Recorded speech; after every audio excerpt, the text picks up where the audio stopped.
It's not about where you've been, it's about where you're going. It's not about what you've done, but what you will do. It's about passion, inspiration, motivation, grit, endurance, hard work, and the hustle. This is Extreme Hustle with Nery Junior. What is up, boys and girls? Welcome back to Extreme Hustle. Today, I'm very excited because I have a good friend on the show with me, a good friend, entrepreneur, awesome guy that I've known for a few years through business networking. His name is Ted Bradpiece with Explorer Travel Services. And let me give you guys a little bit of a bio before we talk to Ted. Ted, I pulled this right from your website, if that's cool. That's what I typically do. So That's for all perfect. you guys, make sure you have your abouts on your website, right? Ted Bradpiece. Okay, so Ted has over 20 years of experience in the travel industry, working with clients of all types, from individual explorers to corporations and group travel. His industry knowledge and passion will make your experiences memorable. And yes, they do. And we'll talk about that shortly. He definitely made some memorable experiences for myself. Personalized travel is his specialty.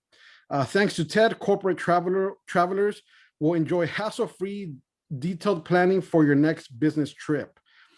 He is also well-versed with the entertainment industry, from moving full productions around the world to moving entertainment groups from city to city.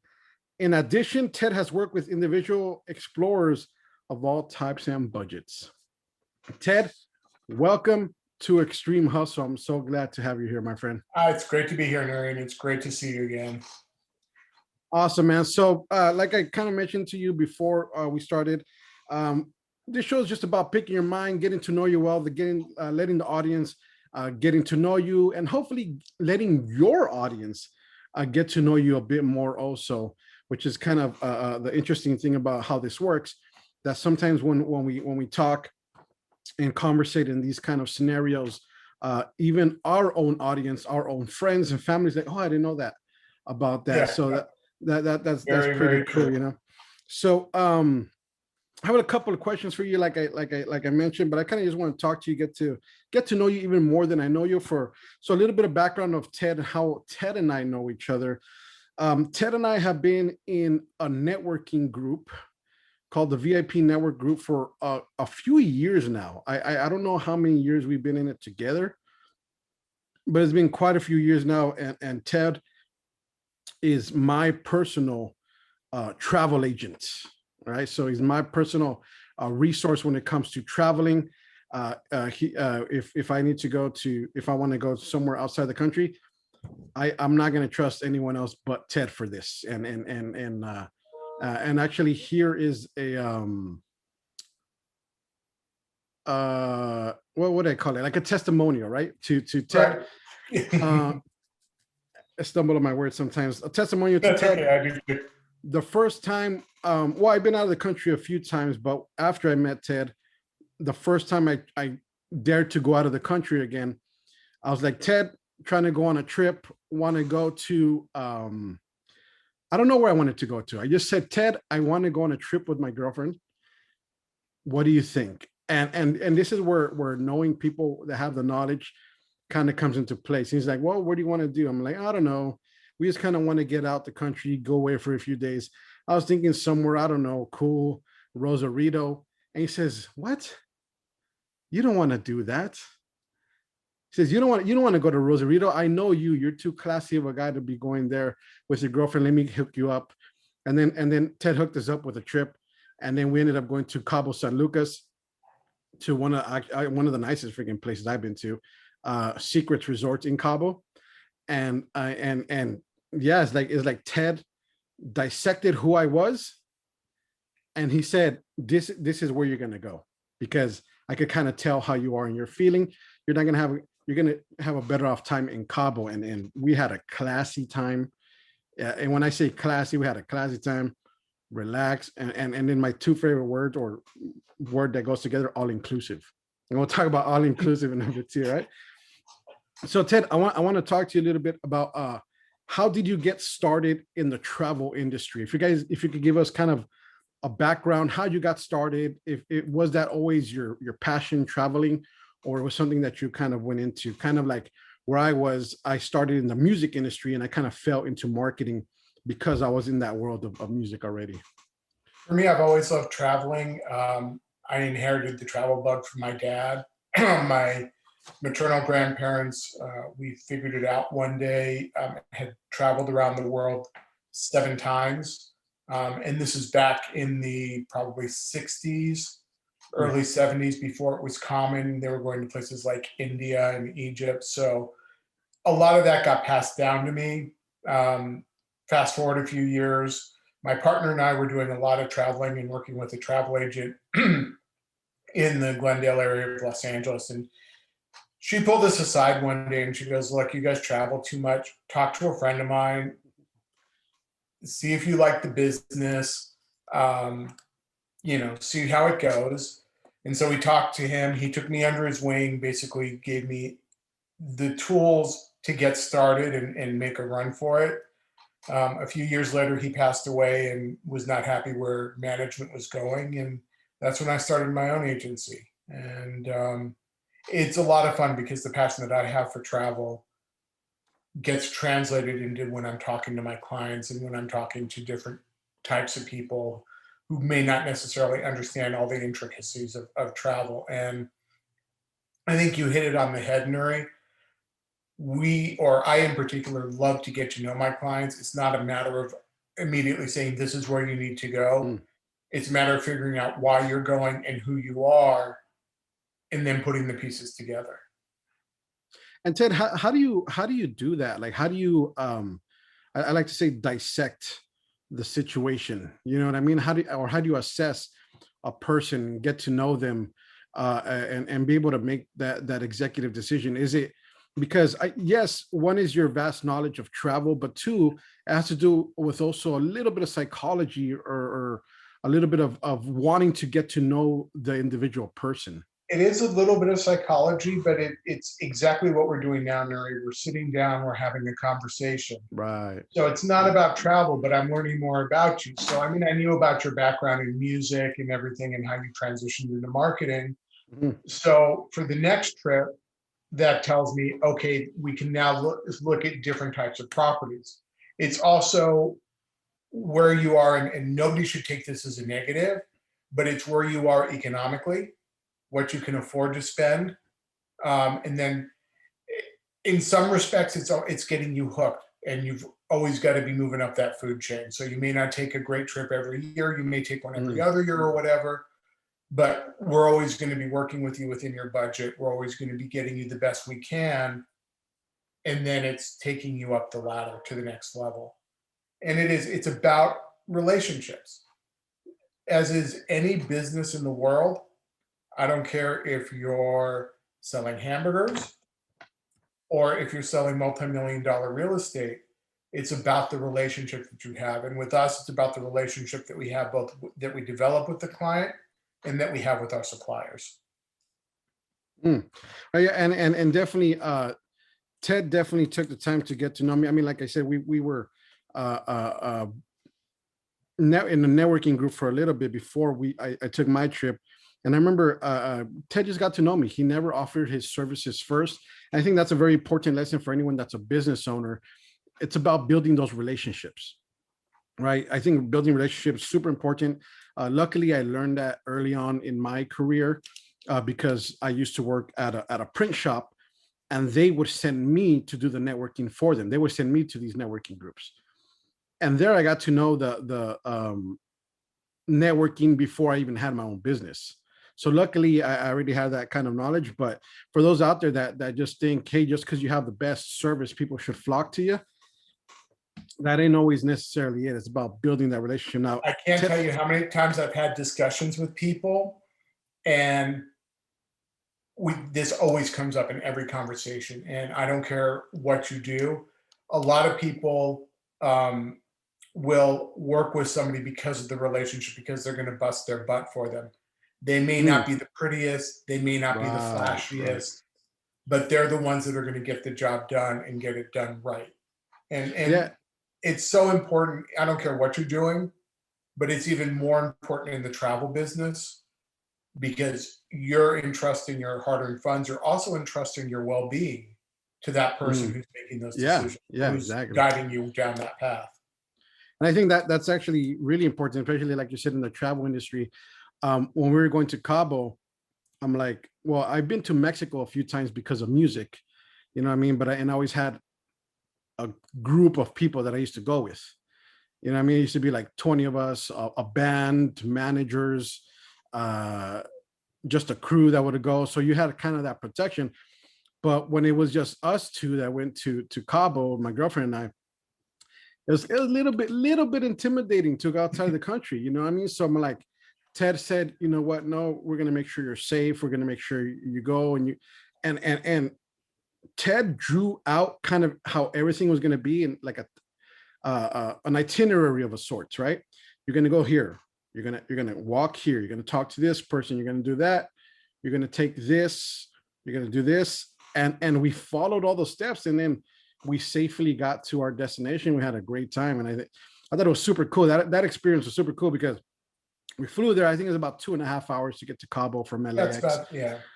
And then we got there, walked right out, walked right to our car, which this is cool, having the right person to do this, because if it would have just been us, would have tried to hail a taxi or try to figure something out. Ted had a nice luxury SUV waiting for us. and that's the thing about, and it's not unique to Mexico, but it's problematic in Mexico because as you're coming out after you've gone through all the formalities and you've got your bags and you walk out into the, for lack of a better word, the entry concourse, you have probably 150 people, you know, asking you, do you need a ride? Do you need a ride? Do you need a ride? What they don't tell you is they're all selling timeshares.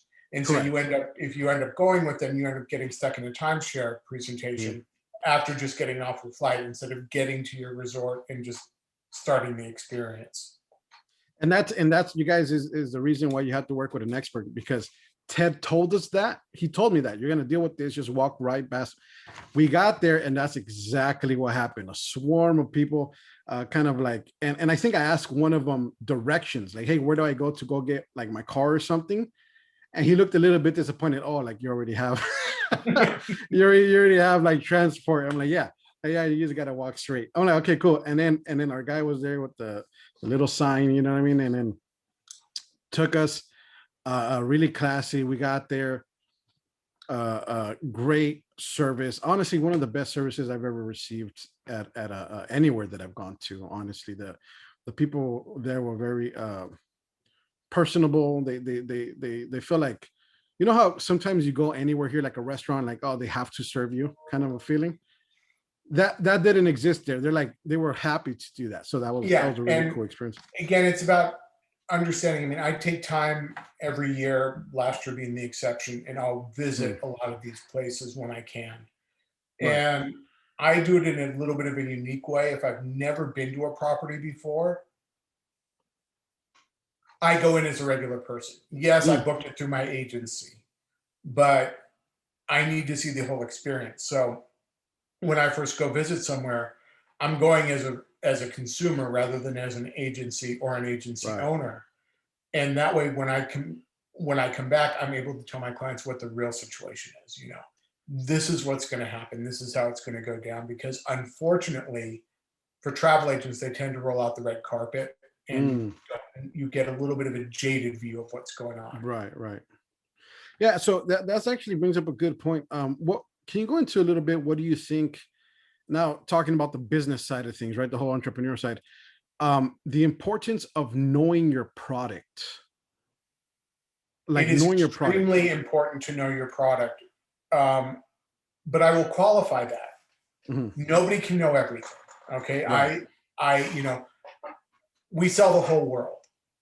So what's even more important to me is having people that you can rely on, that are reputable, and that are going to basically be your extension wherever you are. So for example, in Egypt, I have a company that I work with in Egypt that does all of my land handling. And I know them, they know me. We've spent, even before we even sent our first client with them, we spent months talking about how they do business, how we do business. Importantly, what their financials look like. Are they solid? If they go through another shutdown, are my clients' money just gonna be gone, or are Right. we segregating like we're supposed to? So it's getting into the nitty gritty so that when I recommend something, I would recommend it to my own father. Right. So it's there. There's a trust level. There's a relationship developed. In some cases, it's a friendship. Mhm. And it just over time it gets stronger and stronger, and we're very passionate about feedback. And I think any business owner has to be passionate about feedback, Mhm. particularly if you're acting as a middleman. Because if someone comes back to you and says that was the worst experience of my life, a lot of it wasn't your fault. You kind of Mm. explained to me what was going to happen, but this and this happened. Then we can take it up with our partners, and we can either decide to continue working with them Right. Gotcha. Yeah. or find someone else. Wow. Yeah. Yeah. So you guys really go deep into it then. You have to. Yeah. And I don't care what business you're in. Right. I mean, if you're a printer, you need to know, if you're printing labels, you need to know, oops, there's a supply chain problem. Right. My adhesive for these labels isn't going to be at my production site on time. I now need to start letting my clients know. Right. You need Right. to Right. really keep on. There's so many moving pieces. You can't keep up with everything, but you better know what's going on in the big picture and how it's going to affect your client, either positively or negatively, but more important, negatively, because you Mm. have to be able to take the steps to be proactive. Right. So how do you think the importance of um because we never want to get a negative situation, right? In any of our businesses where something negative happens or something bad happens. But how important is communication, do you think? Like you touched on it. Extremely important. It is critical in any business. Mhm. And yes, we all don't like to have negative situations come up. Right. Surprise, they're gonna come up. Right. it's, Inevitable, yeah. it's one of those unavoidable little Yeah, yeah, yeah. things in The name life of the that you game. just can't Yeah. get around. But if you have a good communication with your client, with your customer or your client, depending on how you classify your business, Mhm. if you're open with them and honest with them and say, look, I know we had originally set it up that it was going to happen like this. I just found out that because of some issues in the manufacturing process, we're going to be delayed by a day or so. And I go, I really feel bad, and we're trying to make things work, but I wanted to let you know what the worst case scenario is. And if that changes, I will be on the phone to you so quickly, you'll know exactly what's going to happen going down the road. And a good percent of the time, uh, they understand. They're understandable about They that. do. It's when you And try and hide it. The worst thing you yes. can do is if Yeah. you make a mistake and don't own up to it, and figure out with your client, with your customer, how to make it right. If you Exactly. Because it's going to happen, and you will be more respected if you can make that change and Mm. you can work with the client and you're upfront about it. I'm sorry, that was my error. Whatever it costs to make it right, we will take care of it. We really value your business. We value the relationship, and we want to make it right and continue going forward. If So it's kind of their two. fault, you got Right. to be you've got to be firm but polite, because if you come across too harsh, they're going to walk away and you'll still be stuck holding the bag. Yeah, that's another interesting point right there, because that whole idea of the customer is always right sometimes isn't always true. Sometimes it's the customer's fault or the client's fault why something happens. So, how do you communicate that to them? How do you communicate that to them without telling them, or without Basically, like what it you comes know? down to is everything, and I don't care how many, it's not keeping one email that has the entire thread. It's keeping Mm, each individual email so that you can go back and say, we had this discussion, beautiful and particularly when documentation, it comes to right? critical decisions, get it in writing. Your contract is going to be your governing emails that go on back and forth that form how the contract is structured and Right, right, signed. right, right, right. All of those things, and it's a matter of being professionally polite. Professionally polite. but I being like that. Yeah. being somewhat firm with them and saying, we proceeded based on what you had told us. We understand that there's a problem. Unfortunately, this is what it will cost you to fix it. Mhm. Something along those lines, not necessarily that harsh, but sometimes it requires you eating crow, even though it's not your fault, to Sometimes that's maintain the the name of the relationship game. and maintain the client. Yeah, exactly. Thinking long term. Sometimes you have to bite the bullet. In some cases, I had to do it many times, especially when we're doing printing. Something that was clearly the client's hiccup, where they approved something that shouldn't have. They know their own phone number, for example, Right, exactly. and we don't. But even though we send it to them like 10 times, they approve the phone number. We send 1,000 business cards to print. Oh, the phone number is wrong, but and then there's that whole thing. Sometimes, like, yes, client or customer, you were wrong because you approved it, but we're gonna go ahead and bite the bullet because you've done 100 orders with us or something like that. You know what I mean? Or what we try and do is we try to come up with a compromise where we will meet somewhere where Mm, both parties, pony up some of the costs involved. right, right.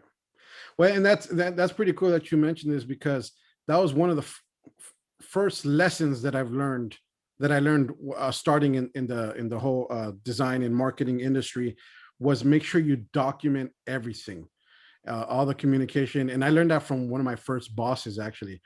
So, and this is actually for those of you that have bosses that are employees. Sometimes your bosses and stuff are going to go throw nuggets in there that you should retain in your mind, because they're for the most part, they're the owners for a reason. And one of the things that he told me, hey, make sure you document everything and never get an approval over the phone. You can get an approval over the phone, but follow up with an email in Document writing. it, right? Per our Yes. conversation, this is what was Yes. discussed, and be very detailed in what was discussed. I mean, going for what we do, because we do a lot of custom itinerary work. So Mm, we're very specific. And when we send the itinerary out for review, if it comes back in writing that it's good, we retain that, and we'll retain that post trip. Um, we fortunately never have had any major problems. We've had, and the reason why we work with mostly custom itineraries, because you can change them on the fly. mm, You can feel lazy one morning and not want to get up at 6 o'clock in the morning to go do this particular experience. So you just call up your guide. You always have their local number and say, look, not feeling up to go. And it's no big deal. Will you get your money back? No, you're mm. contracted for that service. But but again, sometimes they will or they won't. It depends on what's going on. But conversely, you want to add that private helicopter ride in Istanbul that will take you over Europe and Asia because of where Turkey and Istanbul is located. Call up the local guide and go, this is what I want to do. This is how much I can spend. They're acting as um, our face overseas. Right. Gotcha. Cool. So, um, this past year has been the craziest year of, I think, all of our lives.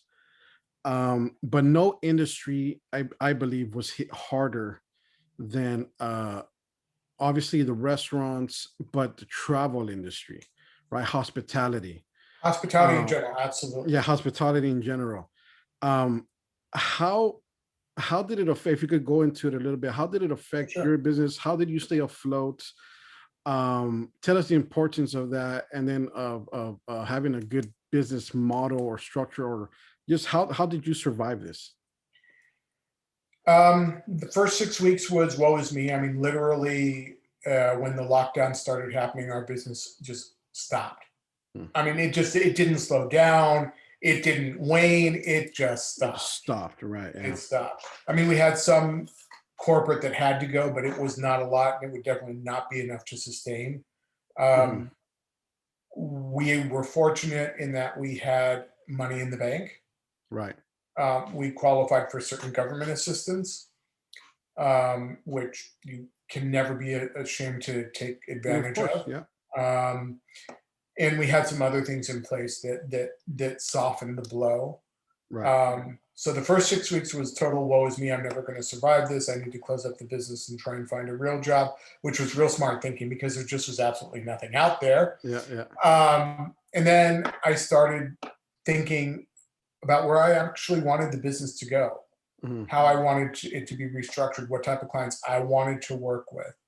And so that led to a whole process of things. Did continuing education, just basically kept my mind working, still in contact with my contacts, even though none of us were working, you still have to develop and maintain those relationships. Right. More importantly, when there's nothing going on versus when it's busier than whatever. And it's keeping yourself motivated, keeping yourself ahead of the curve, and learning new things, learning new aspects, learning new things. Oh, I never thought about doing it that way or presenting it that way. Right. Yeah. Exactly. And that's kind of how we had to do. In my business, if you hear some bells around me right now, my dog just flew in the house. Oh, no worries. Mine knows better. Yeah, she's hiding. So she does this thing where if someone comes, like the gardener, the pool guy, or someone, she comes running in and hides. No, mine runs to the front door and barks. I mean, well, initially, the neighbor who comes in and out 4 or 5 times a day, our dog is constantly just like yipping and barking. Yeah. So that's what she'll do. She's a husky, right? So she'll bark, but she's all bark. That's all she does. And you get closer, she just keep barking. She'll never bite anyone. I think it's so funny how she tries to protect the house. You know what I mean? Yeah, dogs are amazing. They have their own. People don't realize they have their own personalities. They have their own personality. It's funny. I think she's like a little human. You know what I mean? Yeah, exactly. But no, the same thing for us is this last year. The first few weeks, I was like, "What's going on?" We had a few clients that were monthly recurring clients, right? They would pay on a monthly basis, right, to do social media graphics and posting on their behalf. Just say we can't do it anymore, and we lost a few thousand in revenue each month. So it's like, how do you deal with that? And then as part of you is like, well, this is probably not the business model for me. You know, this is let me go find a real job, whatever that means. You know what I mean? And we were thinking, and I was thinking the same thing. You know what I mean? But it's like, no, you have to understand this is a unique situation that's going on in the world. We applied also for a lot of the assistance that they threw out there. And we just grinded. You know, I say now's the time to post more. You know what I mean? To post more on social media, because that's where the audience is. That's where my friends are. That's where we talk to each other. When you hit me up on Facebook. You didn't even text me. You know what I mean? So that's kind of the world we're at. So it's like, okay, I just got to be more in front, remind the people of what I do, why I do it. And I took the time to learn a lot more. And I think where you hit it right there was keeping yourself educated, like educating myself again. You know what I mean? And then with the hopes, and I think any entrepreneur, you're always kind of hopeful and of the future. Like, this is going to get better. We're going to bounce back. When we don't know. I mean, 14 days to slow the spread, right? But I can tell you, if I knew when we were going to bounce back, I'd be a friggin' millionaire right now. Yeah, exactly. Yeah. So, but it's also really about keeping yourself relevant. Right. So part of that is the continuing education. Part of that is, we changed our pivot. We didn't. I mean, when we posted, it was more about when you're ready. We're Correct. Here to help. Yeah. You have to know the audience, right? You have to know the audience, and you have to understand that even now in the travel business, not all your clients, whether they want to or not all your clients are going to be able to travel right where they want to go. And it has nothing to do with whether the destination is open or not. And I know it's a very personal decision regarding vaccinations, but the majority of areas that are opening or that have opened are going to be vaccine only, at least for the next, I would say, 18 to 24 months. Right. So is that the time frame that you're kind of seeing in your mind? Because that's what I'm thinking too. I'm more of a let's open up everything gun ho kind of guy, but realistically, right? We got to be a little bit realistic to the world and how the world is working. Do you think about 18, 24 months and we're gonna I think see 18 to 24 months before things return to whatever normal is going to be. was right? Yeah. But what we're seeing, I mean, Friday the hotels are reopening in Great Britain. Mm. Saturday, Italy is So reopening. the hotels were closed in Great Britain. Great Britain was on a total and complete lockdown, and hotels were closed because Did not know foreign that. tourism was not allowed. Right. So Wow. some of the, and I will qualify that, some of the smaller properties were still open because of local tourism. But I mean, when you think of London, you think of hotels like Claridge's, you think of hotels like the Mayfair, the Royal Horse Guards. Okay, those were all shut down because there was insufficient business for them. Correct. Yeah. So as of the 14th, the hotels are going to restart opening in the United Kingdom. Italy officially reopens on Saturday, and they're doing dual tiered. So depending on whether you're vaccinated or not, you will be able to go in. It's just vaccinated, you don't have to quarantine or take the test. Gotcha. If you're not vaccinated, you still will have to take the PCR test 48 hours before departure. Hawaii's starting to loosen up more. They've started the vaccine passport for Hawaii residents intra-island.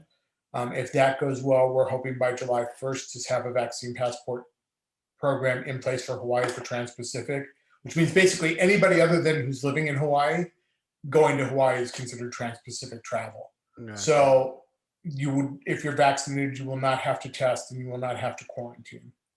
And that's really why, particularly now as things open up, a travel advisor is so crucial. Right. Because not only are the rules changing, but they're constantly changing. There have been times when every hour we were getting updates that this is now the requirement, this is now the requirement. Wow. But as you see more and more people get vaccinated, things are loosening up more.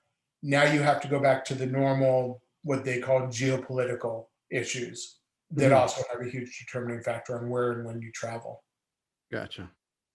And that's actually what was one of my next questions is, what are some of the things to know before traveling during a pandemic? And I think it's knowing the expert. It's knowing that when you get on a plane, I don't care if it's a 20-minute flight or a 20-hour flight, you are wearing a mask right now. Right. There was one flight that I know of, and it was a one-time only deal that was a vaccinated only. You did not have to. But I don't care if you're in first class or you're in coach, you are wearing that mask. And if you want to sleep, you're still wearing that mask. So something you have to get used to right now. That will probably continue for the next 12 months or so. 12 months. And what do you think about, for example, California? Newsom announced June 15th that businesses are able to take off the mask. Okay. Businesses are able to, you're basically looking at the state going to a full open approval on June 15th. Approval, okay. Each county's health department is still responsible for determining at what stage. What that means. So right now, Los Angeles County is in yellow, okay, which is the second least restrictive. However, Ventura and Santa Barbara counties are still in orange, which is one higher, which is one up. So we don't expect the state to open up evenly. 100%, right? Or 100%. We also don't expect theme parks to be allowed to go immediately to 100% capacity. That's going to take some time, and I think because psychologically they need to work up to that. Right. Yeah. And that word you said right there, psychologically need to work. So you think it is a lot of like whole psychologically, because people want to feel a little bit more comfortable? People want to feel, there's a number of psychological factors going on right now. Yes, people want to feel more comfortable. People are used to now going to restaurants and eating inside because they've been at 50% capacity for a little bit now. Even before that, you were able to eat outside. One of the psychological factors that people are dealing with is this going to be an up and down situation? So we were open, we were closed, we were open, Close. we were closed. You could eat Right, outside, yeah. you can't eat You in a can't eat restaurant, outside. you Yeah, I can only remember do it was takeout crazy. or delivery. Another issue that is coming into play right now is what's happening in South America, particularly in Brazil, what's happening in India and the subcontinent. Mhm. We've received notification that Australia will not be reopening now to foreign travel until January or February of next Mhm. year. Um, Kind of to understand that little scenario, we think that they want to get through one more winter without a surge before they reopen. Being on the southern hemisphere, our winter is their summer. Right, right, right. Yeah, exactly. I remember when we go to and it's funny because this is the only travel experience I had growing up as a kid. We would just go to Guatemala because that's where my parents are from. So that was our vacation, right? Guatemala. And my dad's like, my dad to this day, oh, we're gonna go vacation in Guatemala. I'm like, Dad, we need to go to Hawaii. We need we need to do something else, man. And but yeah, I remember when we would go down there during the winter, it was kind of warm. Well, that's also because Guatemala is fairly close to the equator. Right. So Yeah. there's two issues. So the closer you are to the equator, the warmer. Warmer. I've been through the Panama Canal in the dead of winter, and I Mhm. was in shorts and schwitzing, and it is what it is. Um, but as you move to the southern hemisphere, as you move south of the equator, I've got clients that chase the sun, so we're very knowledgeable and accustomed to. Okay, February, no problem. Yes, going to go down to Australia. Make sure to pack your swim trunks. You're going to be on the beach a lot, that type of thing. Right. It's bizarro world. Reverse order, kind of. Reverse order. Yeah, yeah, exactly. So what do you think? How do you think? Okay, I guess the question I'm trying to say, how important do you think travel is to somebody? Should people travel more? It's critical. It's absolutely critical, and because it's how you develop your understanding of other people. Love that. Yeah, You exactly. see their culture, you see how they live. Um, there are psychological factors involved. I have clients that are starting to talk about India again after many, many years. Mhm. It's a huge culture shock because there Right. is Yeah. a huge difference between the have and have nots, and it's just you have to be prepared to handle that. But I think overall, it's critical for people to travel because it, for lack of a better word, it takes you out of your own comfort zone.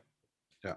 And it forces you into situations you may or may not be comfortable with. Yes, there are ways to travel where you're not exposed to that. Okay. The UK, certain part, you go to London, it's almost like being in New York. Right. I'll take it one step, I'll bring it domestically. Okay. Miami, Chicago, New York, DC, all big cities, all fairly similar to what we have here in LA. Mhm. Okay. Go to the Appalachians, go to Wyoming,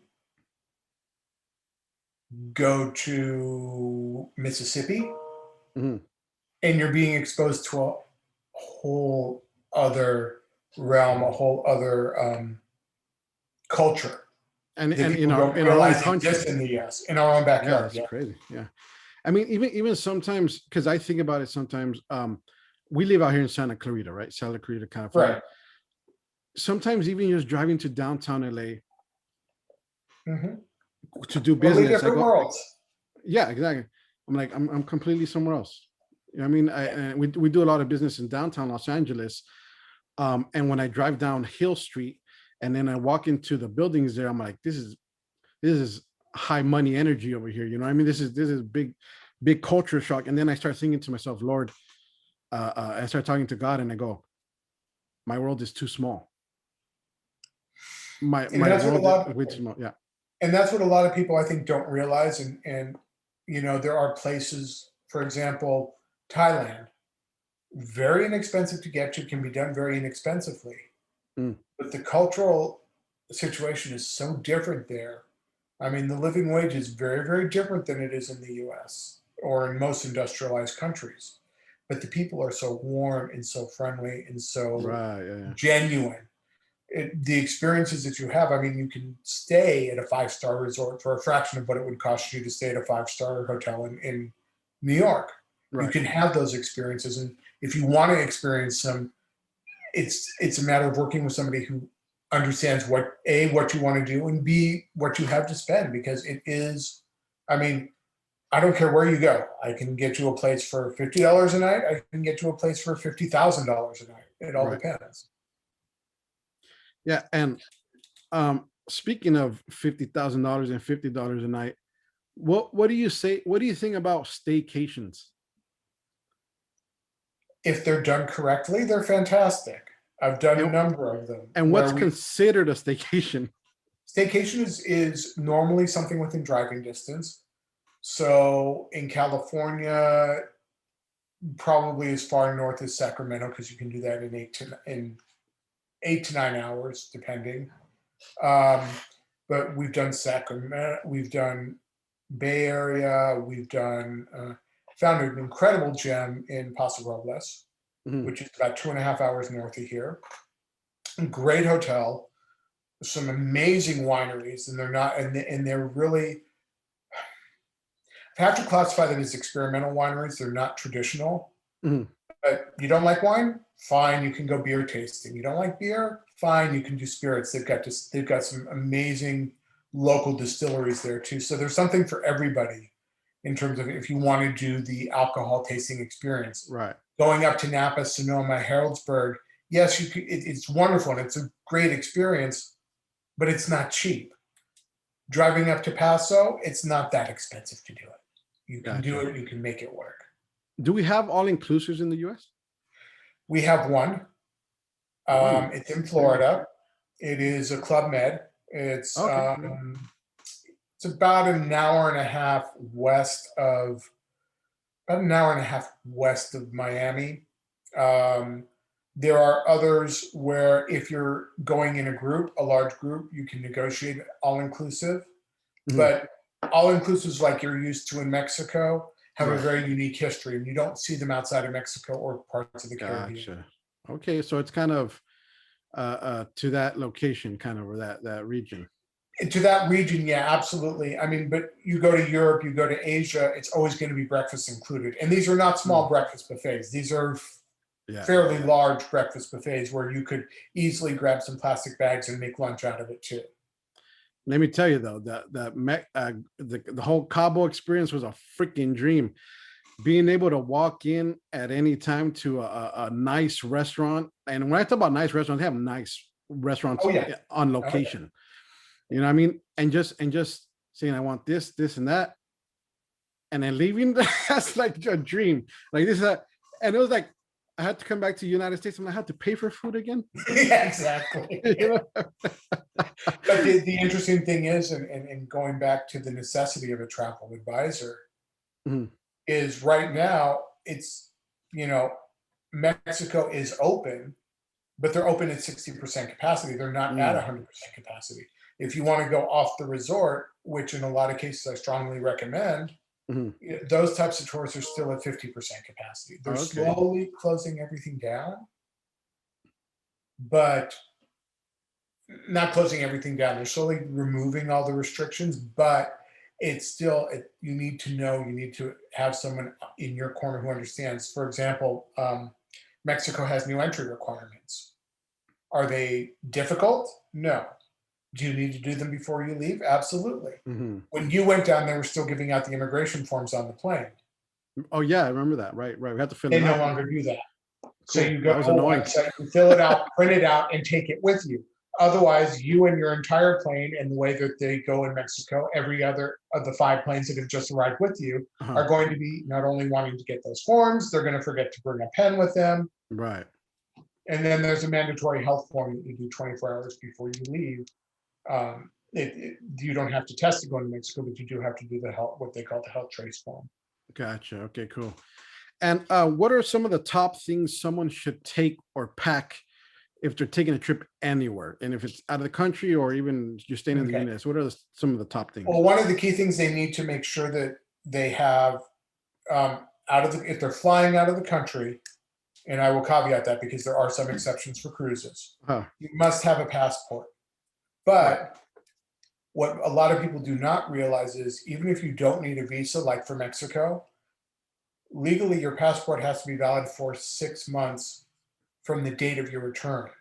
So if you come back August 21st, your passport must be valid through February 21st, 2022. They legally have the right to deny you boarding at the airport if that is the case. They normally don't, but the rule is you must so usually at about 8 months validity, I remind my clients it's time to renew your passport. Gotcha. Again, I think mine. I renewed mine 2012, and I think it's every. So 2 yours years. is good through 22. So you're getting, depending on when it expires, you're getting close to wanting to renew it. Renew that guy. Yeah. Gotcha. Cool. So passport being one of them. Yeah. Passport being one of them, and I would also make a photocopy of your passport. Okay, And that's put how to it know in your that. Yeah. suitcase. So that God forbid something happens, you at least have a photocopy so that it helps expedite the situation. U.S. consulates and embassies are absolutely wonderful when it comes to having to do an emergency replacement on passports. Gotcha. You want to make sure that you have, in case anything happens, you probably want to have a couple extra days of any prescription medication that you're taking. So if you're gone for a week, don't take your whole bottle. Mm-hmm. Take what you need and then probably a couple days extra. Nowadays, it's not so important to have local currency, with the advent of online payments and everything, but take a small amount, $100, $150 in local currency, because there'll be places where, you won't take it and it's going to be cheaper to get the currency here than it is over there. So bring it from here? Yeah, bring it from here. Okay. So, well, I guess I messed up last time because I got there and traded to peso. You can trade there. Yeah, all the hotels will trade it for you. Mm. But sometimes if you want to tip your driver or whatever, if it's not already included, but I will tell you, in most places, they prefer to have dollars than the local currency. Anyway. A few 5s and 10s. Yeah, exactly. Definitely a copy of your itinerary. Okay. And I would make sure that you send a copy of your itinerary to a family member so that God forbid something happens, they know where you're supposed to be or what you're supposed to be doing at that point. Right. And definitely make sure that you are on, because in some cases you can turn it on and off. You are on the international plan for your cell carrier. Yeah, I remember we had to make that change. So when I talked to you about it, when we were going to go to Mexico, actually the first thing I said, we want to go on a cruise. And then you told me, okay, cool. And I said, is there internet? Yeah. You said, yeah, it's slow as molasses. For the crew, it's fabulous, but for passengers, it is slower than molasses in winter on the ship because you're out in the middle of nowhere and you're relying on satellite communication. And I said, no can do, brother. I have to do business abroad. Yeah. I'm a businessman internationally. Yeah. Yeah. So I'm like, okay, so not going to work. So that's when you said Cabo's where you want to go. Yeah, that's when we came up with Cabo. Yeah, and that was beautiful because we were able to work there. They had high-speed internet and all that. Exactly. Yeah. I forgot the point to why I mentioned that though, but that's all right. That's all right. But internet. Yes, we had AT&T. Okay. Mm-hmm. And then we found out, I think with my sisters, like if you switch to T-Mobile, they have international calling, Mexico way it works and all that. And so I mean, AT&T has it too, but it depends on how much it is. I will say AT&T is one of the more expensive carriers. We have T-Mobile ourselves. Yeah, that's what it was. Yeah, and we basically turn it on and off when we travel. Okay, yeah, right on. Yeah, I don't. Yeah, think because I don't think I've turned it off since Cabo. So I mean, for Mexico and stuff, but when we go to Asia, when we go to Europe, we will turn it on for the amount of time that we're there. That you're there. I will tell you, we pay. It's actually not a bad deal. And yes, they do limit the amount of gigs before they hit you up. But realistically, if you're in a hotel, make sure, use the hotel's internet. Don't use your cellular or things like that, because it'll end up costing you more money than even if you have to pay for it at the hotel. And it won't be as crisp a connection. Crispy, yeah. I was just happy that I was able to call my mom while I was over there. You know what I mean? Oh yeah. Like, we're safe. We're safe. We're good. Let me send you some pictures. You know, any kind of a thing. That's what it was all about. And also, if I lost my girlfriend along the way, I know where she is. Oh yeah, exactly. Exactly. But and that's what it really comes down to. And you know, we do all kinds of stuff like that. And again, that's where the relationship comes in, where your travel advisor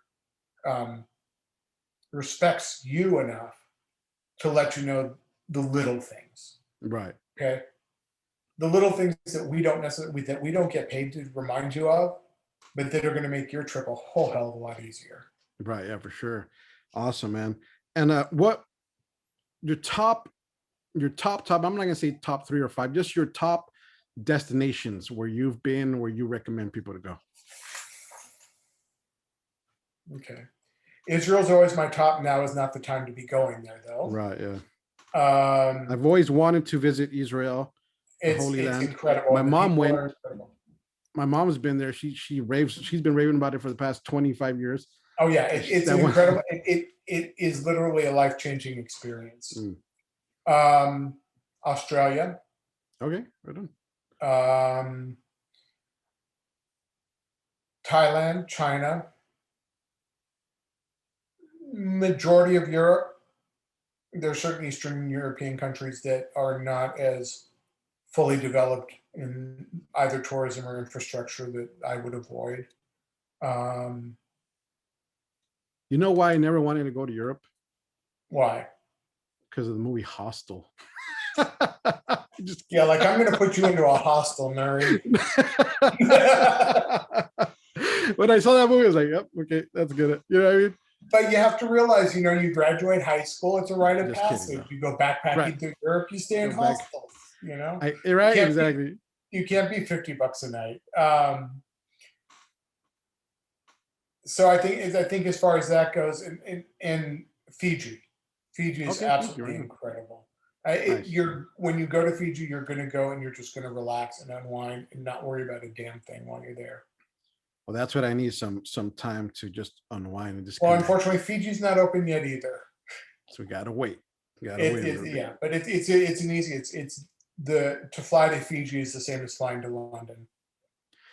Is Hawaii overhyped with respect to Hawaii? No, and it's funny you mentioned that because I just got back from Hawaii 2 weeks ago. Right. Yeah. Oh, that's true. Yeah.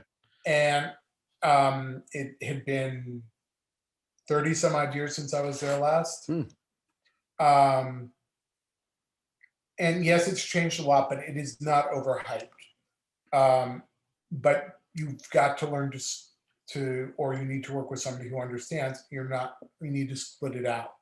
So we spent 4 nights in Waikiki, which is the big commercial tourist center. And then we went out to North Shore and spent 3 nights up in North Shore. North Shore is absolutely incredible. Totally different vibe. It is the country of Oahu. I mean, the countryside of Oahu. Quiet. The beaches, except for a couple of them, are not nearly as crowded as they are in Waikiki, that type of thing. But you need to balance it both. Now, Maui is a very different experience than any part of Oahu. Each of the islands themselves are very different, and you experience them very differently. Gotcha. And here's an interesting question. I know a lot of people are going to get excited about this one. Let's say you wanted to get the hell out of Los Angeles for a little bit, but you're broke. What do you do?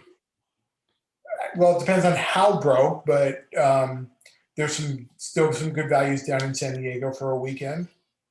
Yeah.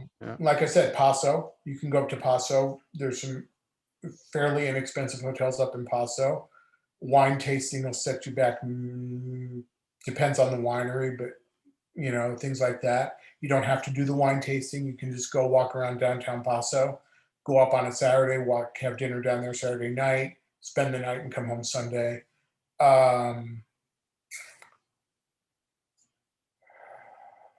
Yeah, because that's what I always say. Kind of, if you want to get out a bit, stay local. I mean, by local, I mean, you could just drive outside of your city. You'll be shocked on how just even driving an hour out of your city, it's already a big difference. Well, San Diego, you're looking at a 2.5-hour drive. It's about a 2.5-hour drive out to Palm Springs, which is a totally different experience, and is a lot to do out there that you don't have to spend a lot of money on.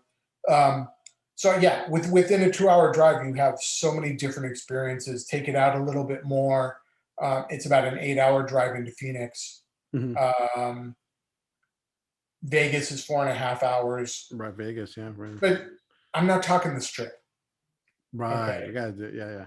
Go I heard out, about this. Yeah. you go to Red Rock, you go to Henderson, even downtown, and not the downtown Fremont Street, but downtown, you have the Mob Museum. You have some Yeah, amazing I've been dining there. Love that. options. Yeah. Yeah. So, Yeah. I mean, I there's lots of remember. things to do where you don't have the tourist Vegas experience. Right, exactly.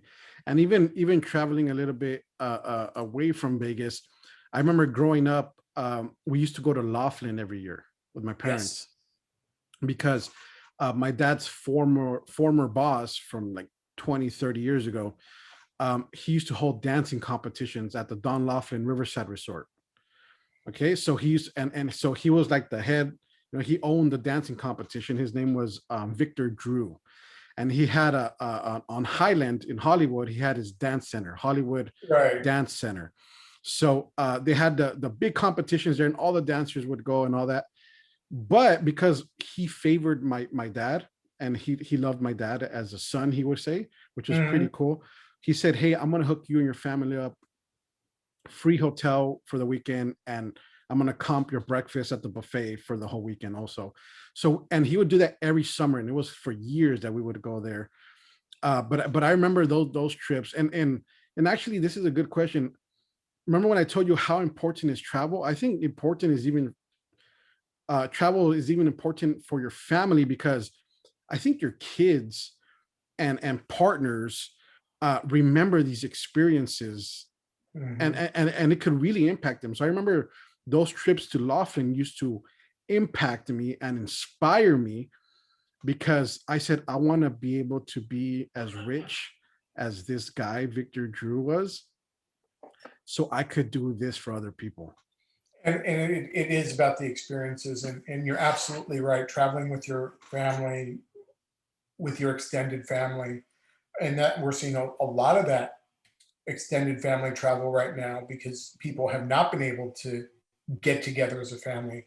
So all the missed opportunities and everything is boiling over into travel. So all of a sudden they realize, okay, if we all pull our travel budgets, we have this Mm, much more to play with. We can do this. Where can we go? Well, there's a lot of places, even domestically, that like I mentioned, Wyoming before, that are what I would consider naturally social distance locations. mm. There are lots of outdoors, the national parks, Yellowstone, Yosemite, things like that. Gotcha, cool. What advice would you give someone wanting to pursue a career similar to yours or your in your industry? Don't. That's what No, I I always wouldn't say. say That's don't. what I always Have say the about passion. mine. Don't, just don't do it. Have the passion to do it, and understand you're going to get more no's than yeses until you get yourself established. But Right. don't use the no's as learning experiences. And I don't care what business you're in. Use the no's as learning experiences, and I take think those that's, into your next one. yeah, that's super important for those of you, especially starting out in any career, right? Any industry.